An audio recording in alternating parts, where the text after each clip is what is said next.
नमस्कार दोस्तों, decode exam पर मैं शिवम आप सभी का बहुत बहुत स्वागत करता हूं। करंट अफेयर्स का हम लोगों ने एक नई श्रृंखला शुरू की है जिसको हमने नाम दिया है करंट अफेयर्स का साप्ताहिक चालीसा, है ना। ये चालीसा क्यों है? क्योंकि इसको आपको चालीसा की तरह बार बार पढ़ना है, देखना है। और चालीसा इसलिए क्योंकि वीक में मैक्सिमम 30, 35, 40 घटनाएं या 40 सवाल ऐसे आपके बनते हैं जिनसे परीक्षाओं में प्रश्न प्राय पूछे जाते हैं। ठीक है, तो बहुत महत्वपूर्ण क्लास है ये इसलिए भी कि आप एक तरफ से चीजों को पढ़ते रहिए, है ना। जब आप पढ़ लेंगे उनको, फिर आप किसी भी परीक्षा के समय रिवीजन कर रहे होंगे किसी भी करंटली बुक से। हालांकि मैं कराता ही हूं, आई दृष्टि तो आपको पता है मैं चैनल पे कराता ही हूं, लेकिन हाँ फिर भी आप पढ़ रहे होंगे तो आपको घटनाएं जानी पहचानी लगेंगी। और डेली डेली एक एक 2-2 घंटा करंट अफेयर्स कम से कम उत्तर प्रदेश पीसीएस के लिए तो नहीं पढ़ना है। आप आइए, हफ्ते में 1 सवा घंटे की क्लास लीजिए और मस्त तरीके से अपना आराम से करंट अफेयर्स का कार्यक्रम चलने दीजिए। अलग से करंट अफेयर्स का लोड लेने के लिए आपको कोई आवश्यकता नहीं है। तो शुरुआत करते हैं आज की अपनी क्लास की। 11 से 17 जनवरी का ये करंट अफेयर्स है। 1 से 10 जनवरी का करंट अफेयर्स क्लास नंबर 1 में है। जो प्लेलिस्ट बनी हुई है आप उसमें जाके इसको देख सकते हैं। सबसे पहली घटना है जो महत्वपूर्ण है और मैं इसको कहूंगा 4 स्टार घटना है। ध्यान रखो, जिसको 4 स्टार कह रहा हूं मतलब वो पेपर में आने की संभावना पूरी पूरी है। जिसको मास्टर 5 स्टार घोषित कर दे समझ लो वो पेपर में रखा हुआ है, एकदम मिल जाएगा। ठीक है, खैर शुरुआत करते हैं। मिजोरम को अदरक की राजधानी घोषित किया है। मिजोरम भारत की नई अदरक राजधानी। क्यों? या तो यहां बढ़िया प्रकार का अदरक मिल रहा होगा या प्रोडक्शन बढ़िया कर रहे होंगे, है ना, अदरक के उत्पादन में। अब हमने इस क्लास में एक नया फॉर्मेट मैंने किया है कि पहले हम घटना पढ़ेंगे फिर घटना पे आधारित प्रश्न देखेंगे। ठीक है, ताकि डबल तरीके से रिवीजन हो जाए, घटना और प्रश्न क्या बनने की संभावना है वो। चलिए, अदरक के उत्पादन में तेजी से हो रही वृद्धि के आधार पर नीति आयोग ने, किसने डिक्लेयर किया है यह भी आप ध्यान रखोगे, किसने डिक्लेयर किया है। नीति आयोग के जितने भी काम हैं उनको थोड़ा स्पेशली ध्यान रखो। नीति आयोग अच्छी चीजें कर रहा है, भारत को विकसित भारत का एक जो विजन है उसके अनुरूप काम कर रहा है। मिजोरम को आधिकारिक तौर पर भारत की अदरक राजधानी जिंजर कैपिटल ऑफ इंडिया घोषित किया है। मिजोरम कृषि विपणन बोर्ड के अनुसार 2025 में 3.38 करोड़ किलोग्राम से अधिक अदरक की खरीद की गई थी। मिजोरम के मुख्यमंत्री आइजोल, तो मिजोरम की राजधानी क्या है? आइजोल। आइजोल से लगभग 21 किलोमीटर दूर सेरांग बागवानी केंद्र में स्थापित अदरक प्रसंस्करण इकाई का भी उद्घाटन किया है। वैश्विक अदरक उत्पादन में भारत की हिस्सेदारी कितनी है? 30 से 40%। अदरक से मान के चलो सवाल बनेगा, इस प्रकार की विशेषकर यूपीएससी की तो प्राय प्रवृत्ति है, सवाल पूछती है। भारत लगभग 30 से 40% वैश्विक अदरक का उत्पादन करता है। विश्व वर्ष 2024 में, वित्त वर्ष 2024 की बात हो रही है, मध्य प्रदेश जो है भारत में सबसे ज्यादा प्रोडक्शन अदरक का कर रहा है। अदरक जो है वानस्पतिक नाम यह है और भूमिगत तना है। अदरक का जो हम यूज करते हैं ना वो उसका तना खाते हैं, तना यूज करते हैं। अदरक जिंजी बेरेसी कुल का पौधा है। अधिकतर उष्ण कटिबंधीय और शीतोष्ण कटिबंध भागों में पाया जाता है। उष्ण कटिबंध और शीतोष्ण कटिबंध आपको पता होनी चाहिए। भूमध्य रेखा से 23.5 डिग्री उत्तरी, 23.5 डिग्री दक्षिणी यानी कर्क रेखा और मकर रेखा के बीच का क्षेत्र उष्ण कटिबंध, और 23.5 से 66.5 ऊपर, 23.5 से 66.5 नीचे ये क्या है? शीतोष्ण कटिबंध। तो इसी क्षेत्र में पाया जाएगा, किंतु अब यह पूर्वी अफ्रीका और कैरिबियन में भी पैदा हो रहा है। घटना का सोर्स है, स्रोत है द इकोनॉमिक टाइम्स अखबार में खबर छपी है ना। तो घटना का स्रोत भी आपको इसलिए हाथों हाथ दिया जा रहा है ताकि आपको समझ में आ सके कि कितनी डाइवर्सिटी से हमने ये क्वेश्चन उठाए हैं विभिन्न स्रोतों के अध्ययन के आधार पर। तो घटना का स्रोत है इकोनॉमिक टाइम्स, आपके पेपर की दृष्टि से महत्वपूर्ण है। हाल ही में नीति आयोग ने मणिपुर को अदरक, अब देखो मां से ही कंफ्यूज कर दिया उसने। हो सकता है आप में से कुछ लोग हो भी गए हो कि मणिपुरी तो था, मिजोरम था। तो याद रखना अदरक बड़ी जोर की चीज है। मिजोरम मतलब जोर, अदरक बड़ी जोर की चीज है ना। जरा सी गांठ खा लो जबान पे एकदम हाँ हाँ स्वाद सही आ जाता है। तो अदरक क्या है? बड़ी जोर की चीज है, ऐसे ध्यान रखना। मिजोरम को राजधानी घोषित किया है मतलब ये गलत हो जाएगा, हमसे पूछा है कौन सा सही नहीं है। वैश्विक अदरक उत्पादन में भारत की हिस्सेदारी 30 से 40% है, बिल्कुल सही बात है। तो केवल ऑप्शन नंबर ए हो जाएगा इसका जो सही नहीं है। अंग्रेजी वाले छात्र छात्राओं के लिए यह प्रश्न का स्वरूप है। आगे चलते हैं। अगली महत्वपूर्ण घटना, नीति आयोग ने निर्यात तैयारी सूचकांक घोषित किया है। सबसे पहली बात आपसे पूछेगा, निर्यात तैयारी सूचकांक किसने घोषित किया है? निर्यात तैयारी सूचकांक से तात्पर्य है कि कोई भी स्टेट एक्सपोर्ट की दृष्टि से क्या क्या काम कर रहा है और एक्सपोर्टिंग उसके यहां किस प्रकार से हो रही है ना। तो नीति आयोग द्वारा जारी किया गया निर्यात अग्रणी प्रदर्शनकर्ता, इन्होंने क्या किया है, दो कैटेगरी में राज्यों को बांटा है, बड़े राज्य और नॉर्थ ईस्ट के राज्य, पूर्व जो पहाड़ी राज्य हैं, है ना, यूनियन टेरिटरी, उन सबको एक में ले लिया है। तो बड़े राज्यों में नंबर 1 किसका है? महाराष्ट्र का। दूसरे नंबर पे तमिलनाडु। उत्तर प्रदेश का कौन सा रैंक है? बड़े राज्यों में 4th। छोटे राज्यों में नंबर 1 कौन है? उत्तराखंड। तो निर्यात तैयारी सूचकांक से भी पेपर में सवाल बनेगा। इवन मेरे से पूछोगे तो मैं इसको 5 स्टार क्वेश्चन कहूंगा, मतलब पेपर में सीधे रखा हुआ मिल सकता है। नीति आयोग ने हाल ही में निर्यात तैयारी सूचकांक जारी किया और ये 2024 है। मास्टर 2 छाल पुलाना तलन तपियल पढ़ा रहा है, उसका नाम ही 2024 है क्योंकि डेटा 2024 के आधारित है। ठीक है, एक व्यापक मूल्यांकन उपकरण जो भारतीय राज्यों और केंद्र शासित प्रदेशों के निर्यात वृद्धि को बढ़ावा देने और बनाए रखने की जिम्मेदारियों का आकलन करता है। 2030 तक भारत को 1 ट्रिलियन अमेरिकी डॉलर के निर्यात के लक्ष्य के अनुरूप है। तो ये आपसे सीधा सीधा भी पूछा जा सकता है, 2030 तक भारत ने निर्यात करने का अपना लक्ष्य कितना रखा है? तो आप कहोगे 1 ट्रिलियन अमेरिकी डॉलर इकोनॉमी के बराबर। यह सूचकांक का चौथा संस्करण है। सूचकांक में 4 स्तंभ, 13 उपस्तंभ, 70 संकेतक हैं। राज्यों और केंद्र शासित प्रदेशों को बड़े राज्यों और इन सब में कैटेगराइज किया गया है। निर्यात तैयारी सूचकांक में बड़े राज्यों में अग्रणी प्रदर्शन कौन है? महाराष्ट्र का है। तो कैसे ध्यान रखोगे भाई? महाराष्ट्र है, उसके पास पोर्ट ही पोर्ट है। फॉर एग्जाम्पल ये रहा आपका महाराष्ट्र, ये रहा हमारा प्यारा भारत, यहां आपके महाराष्ट्र है, सबसे बड़ा पोर्ट मुंबई वगैरह तमाम पोर्ट है। तो जब पोर्ट है मतलब निर्यात बढ़िया से वो कर पाएंगे, विदेशों को चीजें भेज पाएंगे। तो यानी महाराष्ट्र बड़े राज्यों में नंबर 1 है और छोटे राज्यों में कौन है? उत्तराखंड नंबर 1 पे है। ये दोनों बातें याद रखोगे। उत्तर प्रदेश बड़े राज्यों में 4th रैंक पे है, यह भी आपको ध्यान रहना चाहिए यूपी की दृष्टि से। सवाल क्या बनेगा इससे? हाल ही में नीति आयोग द्वारा निर्यात तैयारी सूचकांक 2024 जारी किया गया। बिल्कुल सही कथन है। निर्यात नीति आयोग ने, यह जरूर ध्यान रखना, निर्यात तैयारी सूचकांक में बड़े राज्यों की श्रेणी में महाराष्ट्र नंबर 1, तमिलनाडु, गुजरात, उत्तर प्रदेश, आंध्र प्रदेश है, ठीक है। छोटे राज्यों और पूर्व इन सब में उत्तराखंड नंबर 1 है, बिल्कुल ठीक है। तो यानी 1 2 3 तीनों ठीक है। ऑप्शन नंबर डी हमारा आंसर हो जाएगा। डी इस प्रश्न का सही उत्तर है ना। चलिए अगली इंग्लिश वाले विद्यार्थियों के लिए ये, और इस घटना का सोर्स क्या था? इस घटना का सोर्स है पीआईबी पे एक खबर प्रकाशित हुई है। ठीक है, आगे चलते हैं।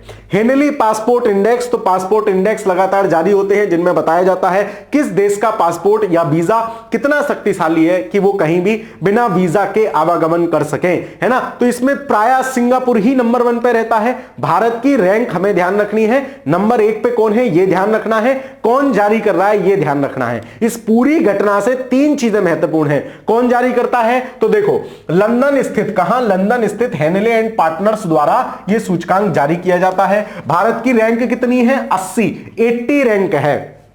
मतलब ऐसे ध्यान रखना, बोले हमारे बाबा हैं 80 साल के हो गए, आज तक उन्होंने पासपोर्ट का यूज ही ना करा। क्यों?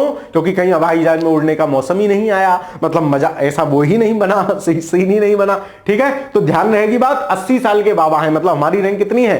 80। केवल क्लास को सुनते चलो, कहानी तुम्हें खुद ब खुद याद हो जाएगी। केवल क्लास को कान में ईयरफोन लगाओ, मस्त सुनो, पूरे हफ्ते का करंट अफेयर्स तुम्हारी जेब में मास्टर डाल देगा, डोंट वरी, है ना। तो बाकी क्लास को क्या करना है? लाइक करना है, शेयर करना है, ग्रुप्स में शेयर किया करो अपने जो भी तुम्हारे सखी सहेलियों और साथियों के ग्रुप हो, ताकि अच्छी चीज ज्यादा लोगों तक पहुंचे, है ना। बाकी आप कमेंट कर दो जो आपको अच्छा लगे, कुछ भी आप चाहते हैं, समझाना चाहते हैं, बताना चाहते हैं, वो सब ठीक है। एशिया जो है वो अपना शीर्ष पे दबदबा बनाए हुए है। विश्व के शीर्ष 3 पासपोर्ट एशिया से आते हैं। सिंगापुर जो है नंबर 1 पे है। 192 देशों की यात्रा के लिए आराम से कोई भी सिंगापुर का आदमी जा सकता है। जापान, दक्षिण कोरिया दूसरे नंबर पे है। हेनले पासपोर्ट इंडेक्स 2026 में भारत वैश्विक स्तर पर 80वां स्थान मिला है। पिछली बार इसका स्थान 85 था। तो आप ध्यान रखोगे कि 5 स्थान हम लोग सुधर गए हैं, है ना। फिर अफगानिस्तान सबसे लास्ट में है और ये सब बातें हैं, ठीक है। फिर सोर्स क्या है इस खबर का? इंडियन द इकोनॉमिक टाइम्स इस खबर का स्रोत है। सवाल क्या बन सकता है? हाल ही में लंदन स्थित हेनली एंड पासपोर्ट पार्टनर्स द्वारा हेनली पासपोर्ट इंडेक्स 2026 जारी किया गया। बिल्कुल सही बात है। भारत का पासपोर्ट 85वें स्थान पर रहा क्या? 80 था। पिछली बार हम 85वें नंबर पे थे। स्टेटमेंट 2 गलत हो जाएगा। कौन सा सही? ऑप्शन नंबर ए इस प्रश्न का सही उत्तर होगा। आगे चलते हैं। संयुक्त राष्ट्र महासचिव पुरस्कार 5 स्टार प्रश्न मान के चलो, दीदी का नाम पेपर में पूछा ही जाएगा, सिर्फ इतनी ही बात पूछी जाएगी किसे मिला, नाम याद कर लो, अभी याद करा देंगे। हाल ही में भारतीय सेना के अधिकारी मेजर स्वाति सांता कुमार, कैसे याद रखोगे भाई, संयुक्त राष्ट्र का महासचिव पुरस्कार मिला है, और संयुक्त राष्ट्र के महासचिव की जिम्मेदारी सबसे ज्यादा क्या है, हालांकि वो फॉलो नहीं हो पा रही है, विश्व में शांति बनाए रखना, तो सांता कुमार है, स्वाति सांता कुमार है मेजर, इनको ये पुरस्कार मिला है, ये दीदी है, इसको पुरस्कार मिला है। इनका एक अभियान था दक्षिणी सूडान में, इन्होंने किया था, समान भागीदार स्थायी शांति, क्या है इसको पढ़ लेते हैं। जो उन्हें दक्षिणी सूडान में लैंगिक समावेशी शांति स्थापना में उनके असाधारण योगदान के लिए उनको दिया गया है। विशेषकर समान, ये इनका जो वो था जिस पे इन्होंने काम किया था, समान भागीदार स्थायी शांति नामक प्रोजेक्ट के लिए, जिसने हजारों महिलाओं के लिए सुरक्षित माहौल बनाया। कहां पे किया, दक्षिणी सूडान में। प्रभाव क्या होगा, इस प्रोजेक्ट के माध्यम से 5000 से अधिक महिलाओं को प्रत्यक्ष सहायता मिली और जमीनी स्तर पर जुड़ाव भी उनका मजबूत हुआ। यह पुरस्कार संयुक्त राष्ट्र महासचिव एंटोनियो गुटेरेस द्वारा घोषित किया गया है, और घटना का सोर्स है द हिंदू, है ना। अब आप देखो, मास्टर इंडियन एक्सप्रेस से ला रहा है, पीआईबी से ला रहा है, इकोनॉमिक टाइम्स से ला रहा है, हिंदू से खबरें ला रहा है, आपके लिए मल्टी फिल्टर वाली छलनी लगा के मैं ये सब लेके आ रहा हूं, ठीक है। हाल ही में भारतीय सेना की किस अधिकारी को संयुक्त राष्ट्र महासचिव पुरस्कार मिला, मतलब 5 स्टार मानो, इसको किसी ना किसी परीक्षा में रखा मिलेगा, मेजर स्वाति सांता कुमार, इनको यह पुरस्कार दिया गया है। आगे चलते हैं, अगला क्या हो सकता है, महत्वपूर्ण घटना, संयुक्त सैन्य नागरिक अभ्यास साझा शक्ति, यह भी महत्वपूर्ण है, काफी महत्वपूर्ण है। 4 स्टार इस खबर को भी मैं अपनी तरफ से देता हूं,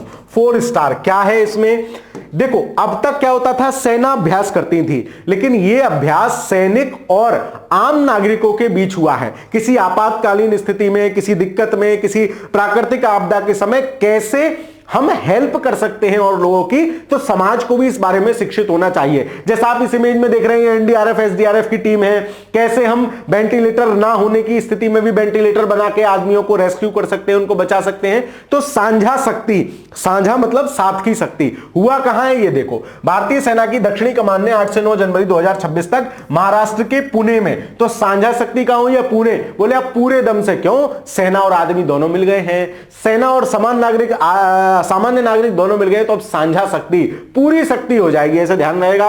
पुणे में हुआ है, इसका स्थान जरूर ध्यान रखना, यही पूछा जाएगा। साझा शक्ति का सफलतापूर्वक संचालन हुआ, यह एक संयुक्त सैन्य नागरिक संलयन अभ्यास है, मतलब नागरिक और सेना का कलेक्टिव प्रयास है। इस अभ्यास का उद्देश्य जटिल सुरक्षा चुनौतियों, आपातकालीन स्थितियों से निपटने के लिए सशस्त्र बलों और नागरिक एजेंसी को रेडी करना है, तैयार करना है। खबर छपी है पीआईबी पे और आपकी परीक्षा के लिए महत्वपूर्ण है। सवाल क्या बनेगा, हाल ही में भारतीय सेना ने महाराष्ट्र के पुणे, स्थान जरूर ध्यान रखना, महाराष्ट्र के पुणे स्थित खड़की सैन्य स्टेशन में अभ्यास साझा शक्ति का आयोजन किया, बिल्कुल ठीक है। यह एक संयुक्त मिलिट्री सिविल फ्यूजन है ना, संयुक्त मिलिट्री सिविल फ्यूजन अभ्यास है, बिल्कुल सही है। हमसे पूछा है कौन सा सही नहीं है, हम जाएंगे ऑप्शन डी के साथ, क्योंकि दोनों स्टेटमेंट बिल्कुल सही है। आगे चलते हैं, आईआईटी मद्रास में परम शक्ति सुपर कंप्यूटर का उद्घाटन, तो इसमें से सिर्फ इतनी बात याद रखनी है, कहां हुआ है, कौन से नंबर का है। यह सुपर कंप्यूटर मिशन में 38वें नंबर का है और 3 स्टार इस सवाल को है, ठीक है। राष्ट्रीय सुपर कंप्यूटिंग मिशन के तहत इलेक्ट्रॉनिक्स और सूचना प्रौद्योगिकी मंत्रालय मेटी ने आईआईटी मद्रास में परम शक्ति सुपर कंप्यूटर का उद्घाटन किया। कहां, यह जरूर ध्यान रखना, आईआईटी मद्रास में, ठीक है। यह स्वदेशी रूप से विकसित और निर्मित 3.1 पेटाफ्लॉप्स का सुपर कंप्यूटिंग है। सुपर कंप्यूटिंग की जो तीव्रता, जैसे तुम देखते हो ना, i7 प्रोसेसर का लैपटॉप लिया हूं सर, 1 लाख रुपया का आया, i5 है, ये बहुत तेज चलता है, तो वैसे ही इनकी गति किसमें नापते हैं, सुपर कंप्यूटर्स की पेटाफ्लॉप्स इनकी इकाई है, कितनी गणना कर रहे हैं। सुपर कंप्यूटर होते क्या है, बड़ी बड़ी गणितीय गणना जो थारे मारे दिमाग के बाहर की है, वो सब यो भाई साहब कर रहे हैं, देखो इतना बड़ा डब्बा सा है, ये करते हैं, ठीक है। चलिए, यह नेशनल सुपर कंप्यूटिंग मिशन एक भारत सरकार का है, उसके तहत भारतीय शैक्षणिक संस्थानों में स्थापित किए जा रहे 38वां सुपर कंप्यूटर है, 38वां सुपर कंप्यूटर है। इसे राष्ट्रीय सुपर कंप्यूटिंग मिशन के तहत CDAC रुद्रा सर्वर सीरीज और स्वदेशी सॉफ्टवेयर स्टैक का उपयोग करके बनाया गया है। तो स्वदेशी सॉफ्टवेयर कौन सा है, स्टैक का यूज करके बनाया गया है। खबर छपी है PYB पे और आपकी परीक्षा के लिए महत्वपूर्ण है, ये तो टैगलाइन सी हो गई। चलो सवाल क्या बनेगा, हाल ही में इलेक्ट्रॉनिक्स और सूचना प्रौद्योगिकी मंत्रालय मेटी ने आईआईटी कानपुर में किया है क्या, मद्रास। कैसी बातें कर रहे हो सर, परम शक्ति है ना मद्रास, इतनी शक्ति है मद्रास, मैं सबको डरा दूंगा, तो परम शक्ति आईआईटी मद्रास, याद रहेगी बात जी सर, गलत हो जाएगा।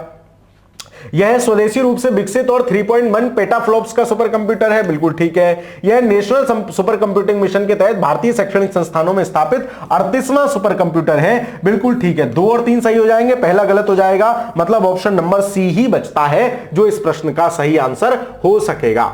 अगली महत्वपूर्ण घटना देखते हैं क्या है।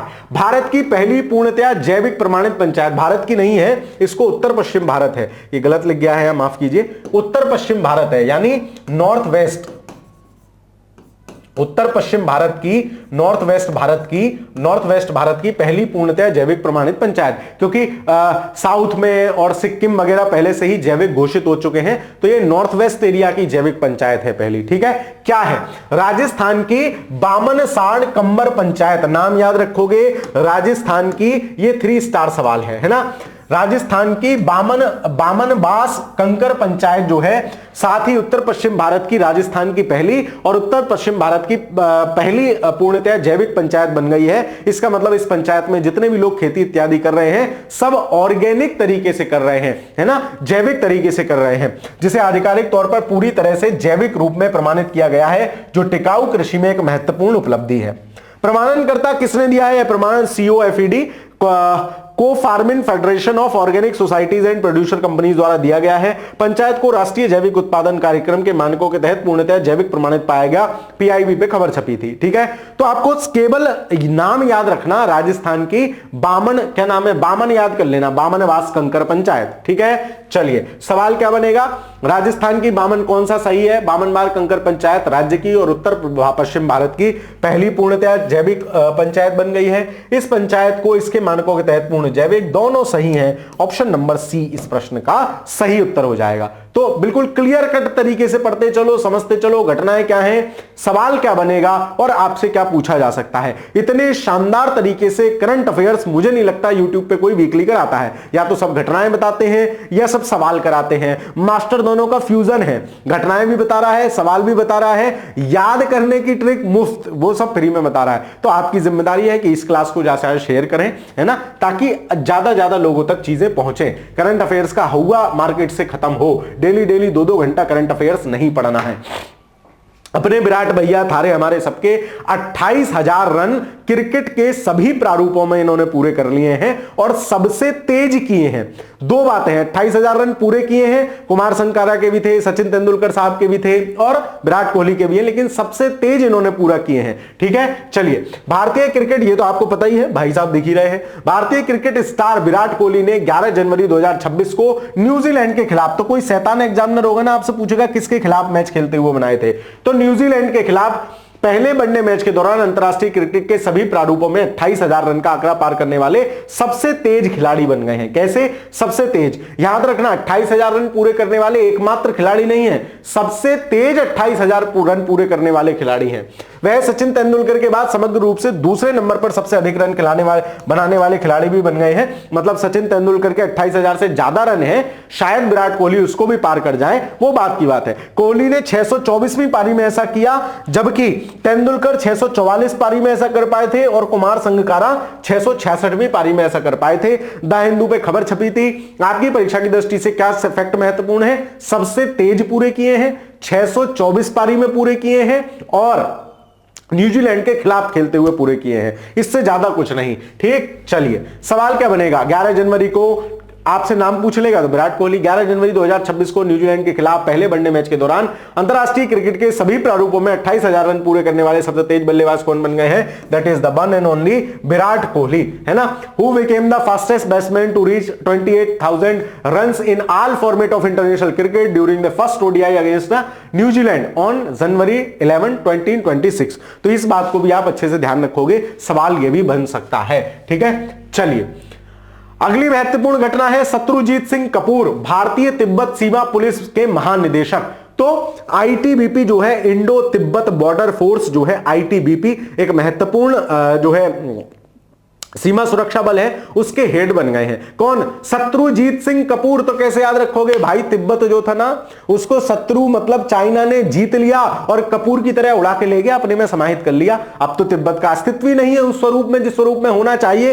तो क्या हुआ, शत्रु ने जीत लिया तिब्बत, तो शत्रुजीत सिंह कपूर उसके हेड बन गए, महानिदेशक बन गए हैं। ऐसे 3 लोग बने हैं। कौन कौन है देख लेते हैं। मंत्रिमंडलीय नियुक्ति समिति, अब देखो गृह मंत्रालय की मंत्रिमंडलीय नियुक्ति समिति इनकी सिफारिश करती है। गृह मंत्रालय के प्रस्ताव की मंजूरी देते हुए हरियाणा कैडर के 1990 के आईपीएस अधिकारी शत्रुजीत सिंह कपूर को भारत तिब्बत सीमा पुलिस बल का महानिदेशक बना दिया गया है। इसी के साथ पश्चिम बंगाल कैडर के आईपीएस अधिकारी प्रवीण कुमार जो हैं वो बीएसएफ के नए डीजी बने हैं। तो प्रवीण कुमार बीएसएफ के बन गए हैं। और हिमाचल प्रदेश कैडर के 1994 के सीनियर आईपीएस अधिकारी राकेश भैया को एनआईए का हेड बना दिया गया है, इन्वेस्टिगेशन नेशनल इन्वेस्टिगेशन एजेंसी। तो ये 3 नियुक्तियां हुई हैं, तीनों का नाम आपको याद रहना चाहिए। शत्रुजीत तो याद हो गया, राकेश भैया आपके एनआईए के हेड बने हैं, उनको भी ध्यान रखना। खबर छपी थी द हिंदू में, लगभग सभी ने कवर किया है और आपकी परीक्षा की दृष्टि से महत्वपूर्ण है। सवाल क्या बन सकता है इसको देख लीजिए। क्वेश्चन क्या बनेगा, निम्नलिखित कथनों में से कौन सा सही है। लो, या तो ऐसे बन जाएगा या मैचिंग का सवाल बन जाएगा। तो कौन सा सही है, बिल्कुल ठीक है। आईटीबीपी के हेड शत्रुजीत सिंह हैं, एनआईए राकेश अग्रवाल जी को नियुक्त किया गया है और बीएसएफ के महानिदेशक के रूप में प्रवीण कुमार को नियुक्त किया गया है, मतलब ऑप्शन नंबर डी। इनमें से सभी कथन जो हैं वो आपके सही हैं। ठीक, अगला सवाल देखते हैं। अंतरराष्ट्रीय नवीकरणीय ऊर्जा एजेंसी, इसको बोलते हैं इरीना, इसकी 16वीं सभा हुई है। इरीना की 16वीं सभा हुई है, इरीना हुई है ना। तो देखो कैसे याद रखोगे, अबू धाबी में हुई है तो क्या होगा, देखो अंतरराष्ट्रीय नवीकरणीय ऊर्जा एजेंसी की 16वीं बैठक अरब अमीरात के अबू धाबी में हुई। कैसे याद रखोगे, इसका मुख्यालय भी यही है ना, अबू धाबी में। तो कैसे याद करोगे भाई, नवीकरणीय ऊर्जा की बैठक कर रहे हैं और समय पता चल गई कि अच्छा सूरज से ऊर्जा बना सके, हवा से भी बना सके, तो अब क्या होगा, अब धावा बुलेगा, अबू धाबी अब धावा बुलेगा। मतलब इरीना की बैठक भी अबू धाबी में हुई है और इनका मुख्यालय भी अबू धाबी में है और अरब अमीरात है, तो ये तो अरबों दिलाएगा, अमीर कराएगा, रिन्यूएबल एनर्जी, तो इसका मुख्यालय भी तुम्हें याद हो गया। देख लो रोड मैप और इस बार की बैठक भी संयुक्त अरब अमीरात के अबू धाबी में हुई है। 3 स्टार सवाल है।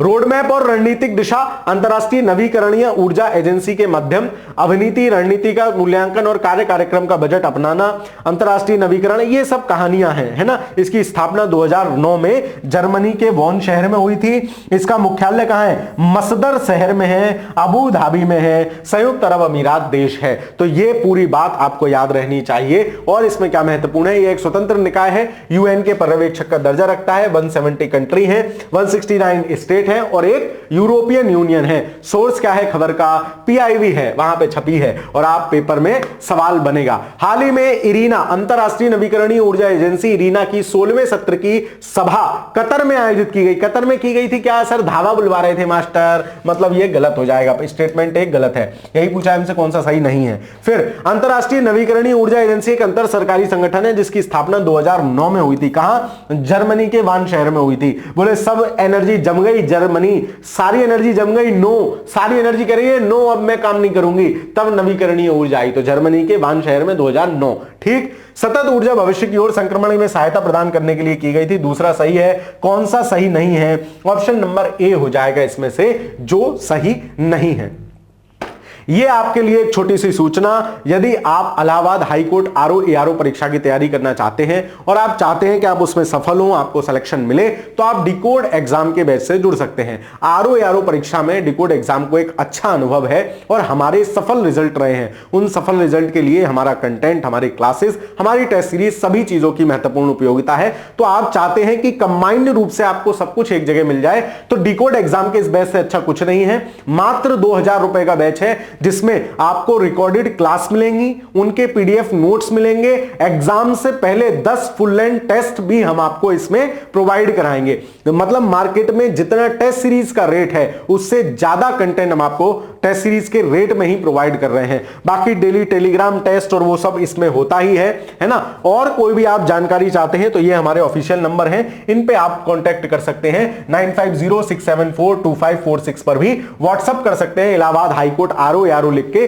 जो भी संबंधित अतिरिक्त जानकारी है वो आपके साथ साझा कर दी जाएगी। ठीक है। चलिए आगे चलते हैं। रिस्पॉन्सिबल नेशन इंडेक्स भारत का पहला वैश्विक सूचकांक जारी हुआ है। यह क्या है? 19 जनवरी 2026 को विश्व बौद्धिक फाउंडेशन, देखो भारत ने पहला कोई इंडेक्स जारी करा है वैश्विक रूप से, और नाम क्या है? Responsible nation index. मतलब राष्ट्रों को कितने रेस्पॉन्सिबल हैं कोई भी देश, ठीक है, इस हिसाब का। तो पहला वैश्विक इंडेक्स है, भारत नए प्रकार के इंडेक्स जारी कर रहा है, रामनाथ कोविंद साहब इसको जारी कर रहे हैं, इस दृष्टि से और महत्वपूर्ण हो जाता है। 19 जनवरी को जारी हुआ है घटना, क्योंकि हमने पहले नोट की है तो इसलिए इसमें है शुभारंभ किया जाएगा, इसीलिए लिखा हुआ है 19 जनवरी 2026 को। कौन जारी कर रहा है? विश्व बौद्धिक फाउंडेशन द्वारा रेस्पॉन्सिबल नेशन इंडेक्स जारी किया जाएगा। ऐसा नहीं है हमने रेस्पॉन्सिबल नेशन में खुद को नंबर 1 ले आए ना, पूरे वैश्विक रूप का हमने इसमें इसको मानक तैयार किए हैं। रिस्पॉन्सिबल नेशन इंडेक्स भारत का पहला वैश्विक सूचकांक है जो देशों का मूल्यांकन केवल इस आधार पर नहीं करता कि तुम्हारी सैन्य शक्ति कितनी है, चाचा की जीडीपी कितनी है, ना, बल्कि क्या देखता है? जिम्मेदार शासन व्यवस्था है या नहीं, स्थिरता है या नहीं, नैतिकता है या नहीं वैश्विक आचरण के प्रति। इस हिसाब से तो अमेरिका को इसमें लास्ट नंबर पे होना चाहिए। खैर, इसका उद्देश्य राष्ट्रीय प्रदर्शन का मूल्य आधारित और समग्र मूल्यांकन प्रस्तुत करना है। वर्ल्ड इंटेलेक्चुअल फाउंडेशन द्वारा जेएनयू और आईआईएम मुंबई और डॉक्टर अंबेडकर इंटरनेशनल सेंटर के सहयोग से इसको विकसित किया गया है। फाइनली विश्व बौद्धिक फाउंडेशन ने जारी किया है। खबर छपी है पीआईबी पे और आपके लिए महत्वपूर्ण हो जाती है। सवाल क्या बनेगा? क्वेश्चन बनेगा 19 जनवरी 2026 को विश्व बौद्धिक फाउंडेशन द्वारा रेस्पॉन्सिबल नेशन इंडेक्स का शुभारंभ किया गया, ठीक है। यह भारत का पहला वैश्विक स्तर पर आधारित सूचकांक जिम्मेदार शासन, स्थिरता और वैश्विक जिम्मेदारी के आधार पर देशों का मूल्यांकन करता है। तो एक बार आप ये भी देख लेना इसमें नंबर 1 वगैरह कौन है, शायद वो इसमें छूट गया है, और रामनाथ कोविंद, क्योंकि ये शायद अगले हफ्ते में हम लेंगे, क्योंकि 17 तारीख को तो केवल खबर है, 19 को जारी होगा। हम 17 तक का करंट अफेयर्स पढ़ रहे हैं अभी, है ना। तो ये जारी किया गया है, बहुत शानदार सवाल यहां से बन सकता है, तो इसको ध्यान रखना। ये भी सही है, ये भी सही है, फिलहाल दोनों सही हैं। रामनाथ कोविंद साहब जारी कर रहे हैं, भारत के पूर्व राष्ट्रपति, तो वैसे भी महत्वपूर्ण बात हो जाती है, ठीक है। चलिए अगला देखते हैं। अगली महत्वपूर्ण घटना क्या है? राष्ट्रीय ओलंपिक शिक्षा एवं विकास कार्यक्रम क्या है, कहां हुआ है, इसको समझते हैं। भारतीय ओलंपिक संघ आईओए ने गुजरात में राष्ट्रीय ओलंपिक शिक्षा एवं विकास कार्यक्रम का शुभारंभ किया। कहां किया है? गुजरात में। भाई गुजरात वालों ने व्यापार करा, वही देश पर राज कर रहे हैं, वो ओलंपिक में भी पदक वे ही लाएंगे। इसी के साथ भारतीय ओलंपिक संघ ने अहमदाबाद में, ये जो बातें करता हूं ये ध्यान आ जाएंगी आपको पेपर में, अहमदाबाद में ओलंपिक अकादमी का पुनः शुभारंभ भी किया। राष्ट्रीय ओलंपिक अकादमी एनओए भारत में ओलंपिक शिक्षा, अध्ययन, अनुसंधान और संवाद के लिए केंद्र के रूप में कार्य करेगा। राष्ट्रीय ओलंपिक अकादमी, और शुभारंभ कहां किया है इसका शुभारंभ किया है अहमदाबाद में। तो दोनों बातें महत्वपूर्ण है, याद रखना। आईओए के अध्यक्ष स्प्रिट की दिग्गज खिलाड़ी पीटी उषा को एनओए के अध्यक्ष के रूप में नियुक्त किया गया, जबकि ओलंपिक पदक विजेता और आईओए के उपाध्यक्ष गगन नारंग को इस निदेशक नियुक्त किया गया है। किसका? ये जो सेंटर बनाया है। सोर्स द हिंदू है इस खबर का, द हिंदू में यह खबर प्रमुखता से छपी। सवाल आपसे पूछा है, हाल ही में आईओए ने राष्ट्रीय ओलंपिक शिक्षा एवं विकास कार्यक्रम का औपचारिक शुभारंभ किया। इसी के साथ भारतीय ओलंपिक संघ ने दिल्ली में खोला है क्या? ना, मास्टर ने याद कराया था, यो ही भाई साहब व्यापार कर रहे, यो ही देश पर राज कर रहे, ये ओलंपिक में पदक लाएंगे। गलत। ओलंपिक पदक विजेता आईओए के उपाध्यक्ष गगन नारंग को राष्ट्रीय ओलंपिक अकादमी का निदेशक नियुक्त किया गया है। तो अभी हमने देखा इसके अध्यक्ष के रूप में पीटी उषा को, और आईओए के उपाध्यक्ष के रूप में जो आईओए के उपाध्यक्ष हैं उनके गगन नारंग को इसका निदेशक नियुक्त किया गया है, ठीक है। मतलब ये अध्यक्ष हैं पीटी उषा जी और गगन नारंग इसके निदेशक हैं, है ना। तो ये भी ठीक हो जाएगा। 1 और 3 सही है ऑप्शन नंबर बी इस प्रश्न का सही उत्तर हो जाएगा। अगला सवाल देखते हैं, अगली महत्वपूर्ण घटना देखते हैं। भारत सरकार ने पहली बार बीमर ट्रायंगल बैठक में भाग लिया। बहुत महत्वपूर्ण है, आने वाले समय में आप देखोगे इसके मल्टी इंपैक्ट होंगे। पूरे यूरोपियन यूनियन को टारगेट करने की भारत की नीति है ना, ताकि यूरोपियन यूनियन से जो ट्रेड मिलेगा भारत को वो बहुत महत्वपूर्ण है। खैर, हाल ही में भारत के विदेश मंत्री एस जयशंकर, यो जो भैया आपको दिख रहा है एकदम व्हाइट बाल वाले, है ना, इनको तो सभी जानते हैं, ने इनकी पुस्तक भी अभी एक आई थी, हाल ही में प्रकाशित हुई थी, बहुत महत्वपूर्ण पुस्तक थी, कई परीक्षा में पूछा गया था, व्हाई भारत मैटर्स, भारत क्यों महत्वपूर्ण है। जयशंकर ने फ्रांस, जर्मनी और पोलैंड वाले बीमर ट्रायंगल, तो आपसे पूछ सकता है हाल ही में चर्चा में रहे बीमर ट्रायंगल में कौन सा देश नहीं है, तो फ्रांस है, जर्मनी है और पोलैंड है ना। फ्रांस है, जर्मनी है और पोलैंड है। तो बीमर है ना, मतलब बीमर एक गाड़ी भी आती है ना, वो गाना कौन सा है यार, तेरा बीमर में घूम, ऐसे कुछ समथिंग है। तो फ्रांस, जर्मनी, उसमें मनी खर्च होगी भाई, फ्री में कोई नहीं घूम पाता, और पोलैंड। तो तीनों देश याद रखना बीमर ट्रायंगल। पहली बार भारत के नेतृत्व किया है, भारत सरकार ने पहली बार बीमर ट्रायंगल बैठक में भाग लिया है। इस बैठक में भारत यूरोपीय यूनियन के संबंधों, हिंद प्रशांत क्षेत्र, यूक्रेन में चल रहे संघर्षों पर ध्यान केंद्रित करेगा। यह फ्रांस, जर्मनी और पोलैंड का एक क्षेत्रीय राजनीतिक समूह है। इसका गठन 1991 को जर्मनी के बीमर में तीनों देशों के विदेश मंत्रियों द्वारा संयुक्त घोषणा पत्र के माध्यम से हुआ था। द हिंदू में खबर छपी है, महत्वपूर्ण है। बीमर ट्रायंगल नई टर्मिनोलॉजी है, यूरोपियन यूनियन से भारत लगातार ट्रेड बढ़ा रहा है। खबर महत्वपूर्ण है, 5 स्टार मानते हुए मान लो कि बीमर ट्रायंगल पेपर में पूछेगा ही, व्हाट इज बीमर ट्रायंगल, तो बीमर ट्रायंगल के तीनों देश याद रखोगे। हाल ही में भारत सरकार ने पहली बार बीमर ट्रायंगल बैठक में भाग लिया है, बिल्कुल ठीक है। फ्रांस, जर्मनी और पोलैंड का क्षेत्रीय रणनीतिक समूह है, बिल्कुल ठीक है। तो तीनों कंट्री याद रखोगे, भारत ने पहली बार भाग लिया, यह भी याद रखोगे। कौन सही नहीं है, ना तो एक ना दो, यानी दोनों स्टेटमेंट सही है। अगली खबर पे चलते हैं, 83वें गोल्डन ग्लोब अवार्ड्स 2026, यहां से पेपर में सवाल बनेगा ही, है ना। गोल्डन ग्लोब 2026 में 16 साल के ओवेन कूपर ने अवार्ड जीतकर सबसे कम उम्र का रिकॉर्ड तोड़ इतिहास रचा। तो ये ओवेन कूपर भाई जो है ना, इसका नाम जरूर याद रखना, परीक्षा में छपेगा, है ना, इसलिए शकल लगा के लाया हूं, ओवेन कूपर। ये लो, मैं आ गया, भाई साहब कहेंगे। 83वें गोल्डन ग्लोब अवार्ड 2026 समारोह का आयोजन 11 जनवरी को कैलिफोर्निया के बेवर्ली हिल्टन में किया गया।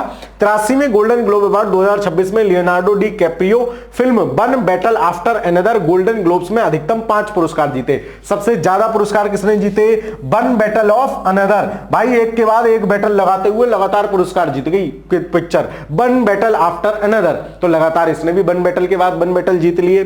83वें गोल्डन ग्लोब अवार्ड्स में हेमनेट को सर्वश्रेष्ठ फिल्म का अवार्ड मिला है। हेमनेट फिल्म याद रखोगे। वन बैटल आफ्टर अनदर ने सर्वश्रेष्ठ फिल्म, कॉमेडी, सहायक महिला अभिनेत्री टियाना टेलर और सर्वश्रेष्ठ निर्देशक, सर्वश्रेष्ठ पत्रकारिता पुरस्कार एंडरसन ने जीता। न्यूज ऑन एआईआर पे यह खबर प्रकाशित हुई है, महत्वपूर्ण है। गोल्डन ग्लोब अवार्ड्स डिटेल में भी आप लोग पढ़ेंगे, लेकिन आपको मोटा मोटा आइडिया होना चाहिए सबसे ज्यादा पुरस्कार किसने जीते। इस भाई का नाम याद रखना, ओवेन कूपर, सबसे कम उम्र का पुरस्कार भी इन्होंने जीता है। सवाल बनने की पूरी संभावना या तो वन बैटल आफ्टर अनदर या मूवी से या फिर इन भाई साहब से, इन तीनों से सवाल बनने की प्रोबेबिलिटी सबसे ज्यादा है। हाल ही में 83वें गोल्डन ग्लोब अवार्ड 2026 में हेमनेट को सर्वश्रेष्ठ फिल्म का अवार्ड दिया, बिल्कुल ठीक है। 83वें गोल्डन ग्लोब अवार्ड 2026 में लियोनार्डो द कैप्रियो की film one battle after another ने गोल्डन ग्लोब्स में अधिकतम 5 पुरस्कार जीते, बिल्कुल ठीक है। यह समारोह 11 जनवरी को कैलिफोर्निया के बेवर्ली हिल्टन होटल में आयोजित किया गया। तीनों कथन ठीक है। हमसे पूछा है कौन सा सही नहीं है, ऑप्शन नंबर डी हो जाएगा, उपयुक्त में से कोई नहीं, क्योंकि हमें पता है कि ये सारे स्टेटमेंट करेक्ट हैं। अगला सवाल देखते हैं।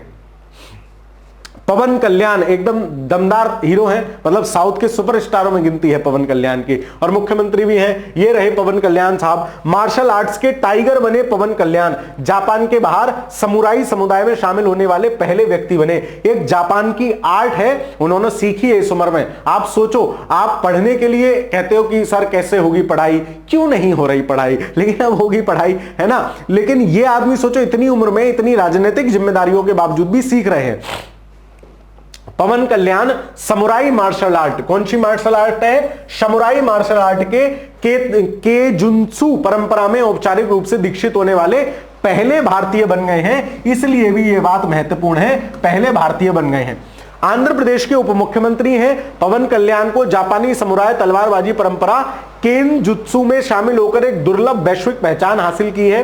पवन कल्याण समुराई मार्शल आर्ट के केन जुत्सु परंपरा में औपचारिक रूप से दीक्षित होने वाले पहले भारतीय हैं। तो जापान का समुदाय कौन सा है, समुराई मार्शल आर्ट है, परंपरा कौन सी है, केन जुत्सु परंपरा।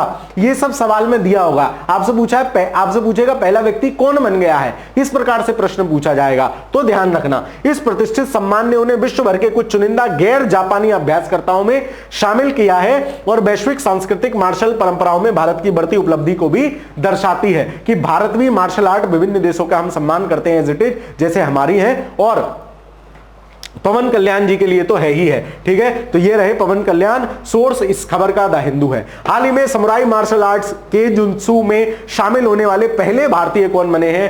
पहले बने हैं, इसलिए भी सवाल में महत्वपूर्ण है, तो इस बात को याद रखोगे। कौन बने हैं? दिनेश ठाकुर नहीं, Pawan Kalyan. Option number D. यही सवाल पूछा जाएगा, आप चाहो तो इसको 4 स्टार भी मार्क कर सकते हो। मतलब ये जो घटनाएं आपके लिए लाई जाती है ना, सब बिल्कुल चलनी लगा के मल्टी लेयर वाली, तब आपके लिए लेके आता हूं, ताकि 35 या 40 सवाल रहे ऐसे जो सीधे पेपर में छपे। अग्नि सरसुलु विकासन्निवा कमलम द्रौपदी मुर्मू, ये क्या है? हाल ही में 8 जनवरी 2026 को राष्ट्रपति द्रौपदी मुर्मू के जीवन पर आधारित पुस्तक अग्नि सरलुलु विकासन्नवा कमलम द्रौपदी मुर्मू, अंगारों की आग में खिला कमल, है ना, आंध्र प्रदेश के विशाखापत्तनम में आंध्र विद्यालय परिसर में पुस्तक लॉन्च की गई। इनके जीवन दर्शन के ऊपर है, इनके संघर्षों के ऊपर है। पूर्व सांसद यार लंगुला लक्ष्मी प्रसाद द्वारा लिखित। तो याद रखोगे किसने लिखी है? यार लंगुडा लक्ष्मी प्रसाद, है ना, यार लगुड्डा लक्ष्मी प्रसाद है, लागड्डा, है ना, लागडा लक्ष्मी प्रसाद है, साउथ के हैं इसलिए ऐसा नाम है। यह पुस्तक राष्ट्रपति द्रौपदी मुर्मू के आदिवासी पृष्ठभूमि से सर्वोच्च पद तक की प्रेरणादायी यात्रा का वर्णन करती है। अंगारों की आग में खिला कमल हिंदी में इसका नाम है। तो द्रौपदी मुर्मू से संबंधित कोई पुस्तक दिखे तो यार द्रौपदी मुर्मू पे पुस्तक लिखी है यार लागड्डा लक्ष्मी प्रसाद ने। ठीक है, महत्वपूर्ण है, पुस्तक पूछी जा सकती है। ये माननीय राष्ट्रपति महोदय हैं देश की। ठीक है, इस पुस्तक का अनावरण लक्ष्मणा ने किया, जो आंध्र प्रदेश की सड़कों पर सफाई करने वाली एक महिला सफाई कर्मी है। समझ रहे हो कहां से कहां तक की यात्रा है और किस प्रकार की चीजें हैं। और हाशिए पर रहने वाले समुदायों के लिए मुर्मू के सशक्तिकरण की कहानी का प्रतिनिधित्व करती है। श्रीमती द्रौपदी मुर्मू ने 25 जुलाई 2022 को भारत के 15वें राष्ट्रपति के रूप में शपथ ली थी। इससे पहले 2015 से 21 तक वे झारखंड राज्य की राज्यपाल भी रही। सोर्स क्या है खबर का? द हिंदू। सवाल क्या बन सकता है? निम्नलिखित कथनों में से कौन सा सही है? हाल ही में 8 जनवरी 2026 को राष्ट्रपति द्रौपदी मुर्मू के जीवन पर आधारित पुस्तक अग्नि सरसुलु विकास चिन्नवा कमलम द्रौपदी मुर्मू आंध्र प्रदेश के विशाखापत्तनम में लॉन्च की गई। बिल्कुल सही है। पूर्व सांसद यार लगदा लक्ष्मी प्रसाद, याद रखोगे इन्होंने ये पुस्तक लिखी है ना। सर्वोच्च पद पर पहुंचने की यात्रा का वर्णन करती है। कौन सही है? 1 और 2 दोनों स्टेटमेंट सही हैं। सवाल पूछे जा सकने की प्रबल संभावना है। डिजिटल रचनाकारों के लिए एक राष्ट्रीय मंच क्रिएटर कॉर्नर लॉन्च किया है डीडी नेशनल ने, दूरदर्शन ने। मतलब अब जो क्रिएटर्स हैं उसको क्या है, क्रिएटर्स इकोनॉमी के नाम से एक नई इकोनॉमी को बताया गया है कि बढ़िया पैसा क्रिएटर्स कमा रहे हैं। जैसे हम भी क्रिएटर्स हैं, हम एजुकेशनल क्रिएटर्स हैं, तो हम लोग बढ़िया पैसा नहीं कमा रहे हैं, लेकिन हां जो बढ़िया पैसा कमा रहे हैं वो एक इकोनॉमी के हिस्से हैं। और डीडी नेशनल ने उनके लिए एक प्रोग्राम लॉन्च किया है, that is are you a creator, now take your stories to the most credible news channel DD National. क्या है?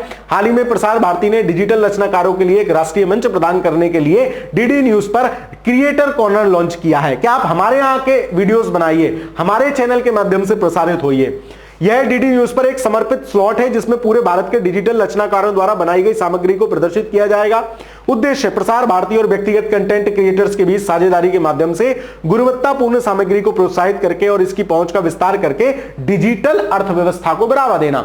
मेंस में काम में आएगा, जहां डिजिटल इकोनॉमी की बात होगी, जहां कंटेंट क्रिएशन की बात होगी, पेपर 3 में वहां ये सब लिखने के काम में आएंगे कि हाल ही में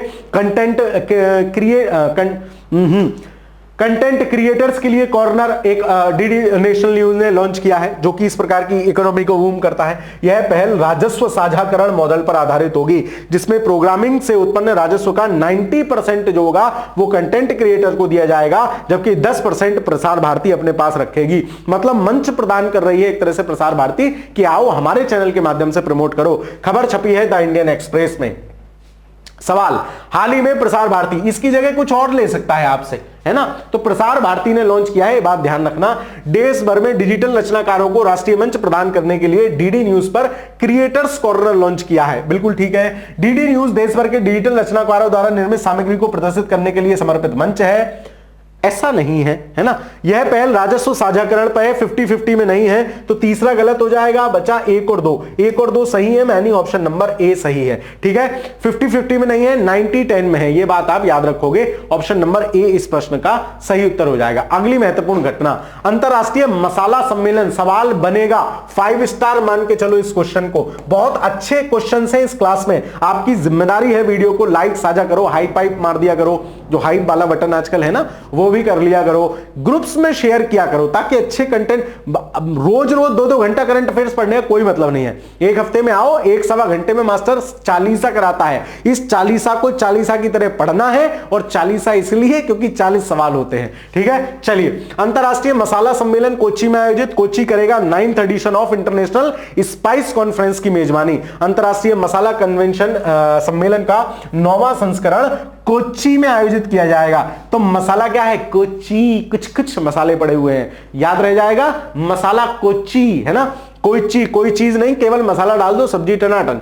इस सम्मेलन का आयोजन all India spices exporters forum द्वारा किया जाएगा। 4 दिवसीय कार्यक्रम की थीम है स्पाइस 360 गेटिंग फ्यूचर रेडी, है ना। वैश्विक मसाला व्यापार में केरल की ऐतिहासिक भूमिका सम्मेलन की मेजबानी को विशेष महत्व देती है। क्यों? केरल की ऐतिहासिक भूमिका कहां है? पहली बार अपने वास्को भाई डिगामा करते हुए कहां आए थे? केरल के कालीकट तट पे ही तो आए थे मसाले की खोज में, तो केरल की ऐतिहासिक पृष्ठभूमि है। खबर छपी है इंडियन एक्सप्रेस में, महत्वपूर्ण है आपकी परीक्षा की दृष्टि से।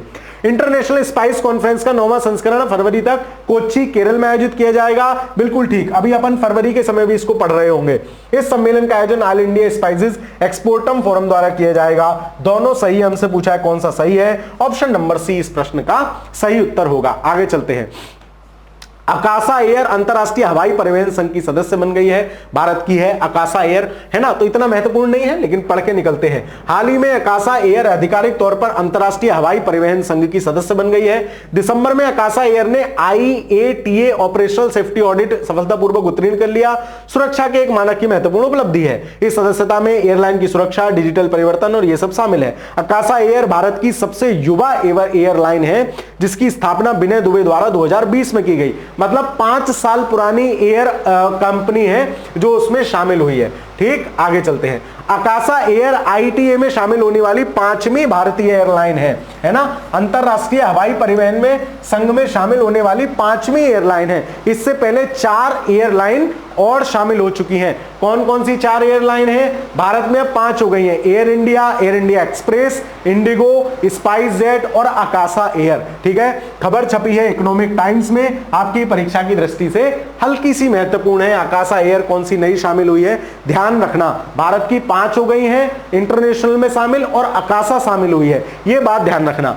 हाल ही में अकासा एयर आधिकारिक तौर पर अंतरराष्ट्रीय हवाई परिवहन संघ की सदस्य बन गई है। बिल्कुल ठीक है, अकासा एयर ITA में शामिल होने वाली पहली भारतीय एयरलाइन बन गई है। गलत है, कौन सी है? 5वें नंबर की है। अकासा एयर भारत की सबसे यंग एयरलाइन है, जिसकी स्थापना 2020 में की गई है। 1 और 3 सही, हमसे पूछा है कौन सा सही नहीं है, ऑप्शन नंबर बी आंसर हो जाएगा। केवल 2 सही नहीं है, 1 और 3 दोनों सही है। अगली महत्वपूर्ण घटना देखते हैं, दैट इज भारत की पहली पूरी तरह से सौर ऊर्जा से चलने वाली ATM वैन। देखो, ऐसे भारत के पहले दूसरे इस टाइप के जो कार्यक्रम होते हैं ना, परीक्षा की दृष्टि से महत्वपूर्ण होते हैं। ये आपको देखते समझते आना चाहिए, याद होना चाहिए। मेरी तरफ से 5 स्टार मार्क का सवाल है ना, पेपर में पूछे जाने की संभावना है।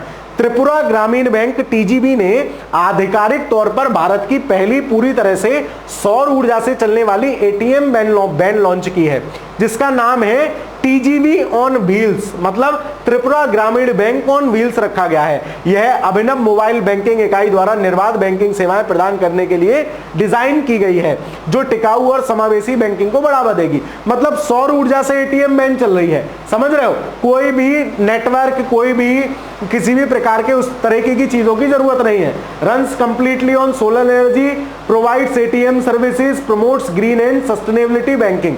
तो आप ग्रीन सस्टेनेबिलिटी में इस प्रकार के एग्जांपल डाल सकते हो, कैसे ICT का प्रयोग भी ग्रीन और सस्टेनेबिलिटी को ध्यान में रखकर किया जा रहा है। मेंस में लिखते समय सौर ऊर्जा से चलने वाली ATM वैन एक मोबाइल यूनिट है, जो चलते फिरते विभिन्न बैंकिंग जरूरतों को पूरा करने के लिए सुसज्जित है। इसमें क्या क्या है, बहुत सारी चीजें इसमें शामिल है, देख लेते हैं एक बार। इसमें क्या क्या शामिल है, देखिए यह एटीएम मतलब वो देगी, एटीएम कहां से यूज करेगा बिजली, जो सोलर लाइट से है। टीजीबी में 24/7 निर्बाध बैंकिंग सुविधा उपलब्ध है, मतलब इसे दूर दराज के इलाकों में भेजा जाएगा, कुछ भी कर लो इससे। यह मोबाइल यूनिट बुनियादी बैंकिंग लेन देन और वित्तीय साक्षरता जागरूकता में भी हेल्पफुल है कि भाई गांव के पास में जाके आप लोगों को समझा रहे हो, सुझा रहे हो, तो उनके लिए बहुत आसान है। सौर ऊर्जा का उपयोग करके बैंक डीजल जनरेटरों से जुड़े कार्बन उत्सर्जन परिचालन लागत भी काफी कमी है, तो कार्बन फुटप्रिंट को कम करने में भी ये हेल्पफुल रहेगा। सोर्स क्या है, इकोनॉमिक टाइम्स इस खबर का सोर्स है, आपकी परीक्षा की दृष्टि से महत्वपूर्ण है। यही सवाल बनेगा एज इट इज, 5 स्टार में इस क्वेश्चन को दे रहा हूं, निकटतम किसी परीक्षा में आप इस प्रकार का प्रश्न देखेंगे। भारत में सौर ऊर्जा से चलने वाली एटीएम वैन शुरू करने वाला पहला ग्रामीण बैंक कौन सा बना है? लोग सोच ही नहीं पाएंगे जिसने नहीं पढ़ा होगा कि त्रिपुरा का ग्रामीण बैंक भी ऐसा इनोवेटिव काम कर सकता है। तो ऑप्शन नंबर सी इस प्रश्न का सही आंसर होगा। एक छोटी सी सूचना आपके लिए, यदि आप तैयारी कर रहे हैं सिविल सर्विसेज की और आप चाहते हैं कि आरओ परीक्षा भी आप दें, तो आरओ परीक्षा के लिए डिकोड एग्जाम लेके आया है अभ्युदय बैच। 2026 की जो नई वैकेंसी आनी है उसके लिए आप अभ्युदय बैच ज्वाइन कर सकते हैं, है ना। इस बैच में हम आपको ना सिर्फ रिकॉर्डेड कंटेंट देंगे, मतलब रिकॉर्डेड पूरी क्लासेस मिलेंगी आपको, साथ ही साथ आपको हर सब्जेक्ट के टेस्ट मिलेंगे, पीडीएफ नोट्स मिलेंगे, ग्रुप डिस्कशन जैसी सुविधाएं हैं, और परीक्षा से पहले आयोजित होने वाली पूरी टेस्ट सीरीज आपको निःशुल्क रूप से उपलब्ध रहेगी। वर्तमान में गणतंत्र दिवस के अवसर पर स्पेशल सेल भी इस बैच में चल रही है, काफी कम फीस इस बैच की हो चुकी है, तो आप चाहें तो इसको ज्वाइन कर सकते हैं। बहुत शानदार प्रीलिम्स प्लस मेंस का इंटीग्रेटेड कोर्स है, आप इसको ज्वाइन अवश्य करें अगर आप आरओ परीक्षा के लिए प्रयासरत हैं, उसको क्वालिफाई करने के लिए। और इस बार भी मेंस में हमारे साथ 1000+ साथी प्रैक्टिस कर रहे हैं, जल्दी ही आपको उसका जब रिजल्ट दिखेगा तो हम आपको रिजल्ट के साथ हाजिर होंगे। फिलहाल आगे चलते हैं। भारत हुआ पैक्स सिलिका में शामिल। What is Pax silica? Bharat के साथ नया पैक्स सिलिका गठबंधन अमेरिका के साथ करा है। क्या है? हाल ही में संयुक्त राज्य अमेरिका ने भारत को पैक्स सिलिका में शामिल करने की घोषणा की है। What is Pax Silica? Pax Silica शिखर सम्मेलन का उद्घाटन 2025 में वाशिंगटन डीसी में हुआ। ठीक, पैक्स सिलिका एक अमेरिकी नेतृत्व वाला अंतरराष्ट्रीय गठबंधन है। उसमें क्या क्या है? जिसका उद्देश्य चीन पर निर्भरता कम करके एक सुरक्षित, लचीला और नवाचार संचालित सिलिकॉन और एआई आपूर्ति श्रृंखला का पारिस्थितिकी तंत्र बनाना है। मतलब आर्टिफिशियल इंटेलिजेंस इस सिलिका से कनेक्टेड है, एआई और जो इंटीग्रेटेड चिप्स बन रही हैं, है ना, जिसका उद्देश्य चाइना पर निर्भरता कम करके नवाचार संचालित सिलिकॉन, जो हर चीज में, पूरे इंटरनेट ऑफ थिंग्स में सिलिकॉन की बहुत आवश्यकता होती है, उसके लिए महत्वपूर्ण है। यह महत्वपूर्ण सामग्रियों की सुरक्षा, उन्नत प्रौद्योगिकियों के विकास और तैनाती सुनिश्चित करने के लिए विश्वसनीय वैश्विक भागीदारों के सहयोग हेतु केंद्रित है। खबर छपी है हिंदू में और आपकी परीक्षा के लिए महत्वपूर्ण है।